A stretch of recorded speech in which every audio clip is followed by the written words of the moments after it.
Now this is Luke chapter 9, verse 28 through to 36. Some 8 days after these sayings, though that is where, remember, Peter said, Jesus, you are the Messiah of God. He took Peter and John and James and went up on the mountain to pray.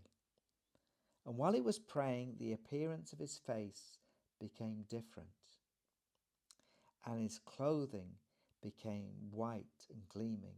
And behold, 2 men were talking with him, and they were Moses and Elijah, who appearing in glory were speaking of his departure, which he was about to accomplish at Jerusalem. Now Peter and his companions had been overcome with sleep, but when they were fully awake, they saw his glory, and the two men standing with him. And as these were leaving him, Peter said to Jesus, Master, it's good for us to be here. Let us make 3 tabernacles, one for you, one for Moses, and one for Elijah, not realizing what he was saying. And while he was saying this, a cloud formed and began to overshadow them. And they were afraid as they entered the cloud. Then a voice came out of the cloud saying, This is my son, my chosen one. Listen to him.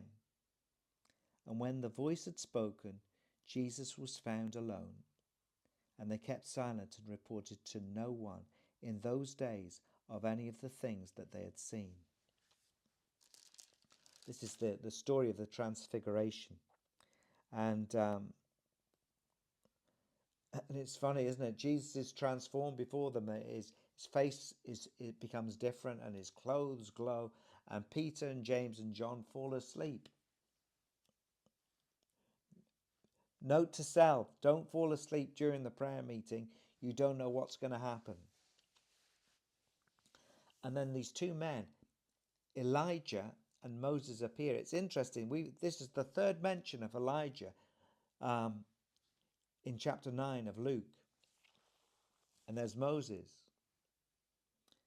And they speak to Jesus about his departure, his exodus. When he goes to Jerusalem and he is crucified, he rises from the dead, and then ultimately he ascends into heaven. They speak to him of this. And then James and John and Peter, they wake up, and Peter says, hey, he doesn't know what he's saying, doesn't know what to say. Let's make 3 tabernacles, one for Moses, one for Elijah, and one for you, Jesus.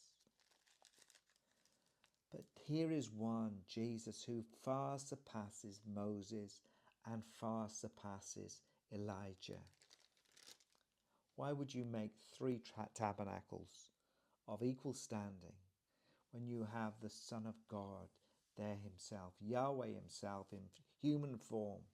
Why?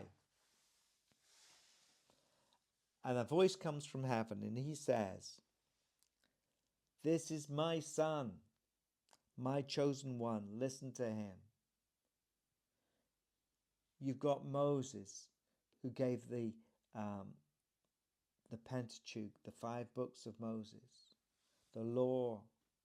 You've got Elijah, who represents the prophets, and all of those books that came, and all those writings that there were, the writings of David. But here God speaks from heaven and he says, Here is my Son.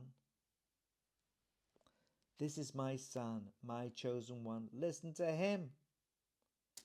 Peter, James and John, why would you want to build a tabernacle for Moses and for Elijah when you have Jesus there?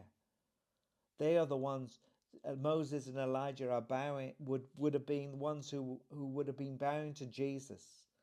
Why would you build? Why would you pay attention to them when you had Jesus standing right before you, the Son of God? Because Moses and Elijah and all of the prophets, they pointed to Jesus. He was the most important person. And God, from the Father from heaven, is saying, Look, this is my Son. Listen to him. Listen to what he's saying. There's an urgency in the voice of the Father to these disciples, these 3 disciples. This is my son. Listen to him. Listen to what he's saying. And so too we should listen to the words of Jesus and not listen to all the words of other philosophers, other religious leaders. We shouldn't be listening to them.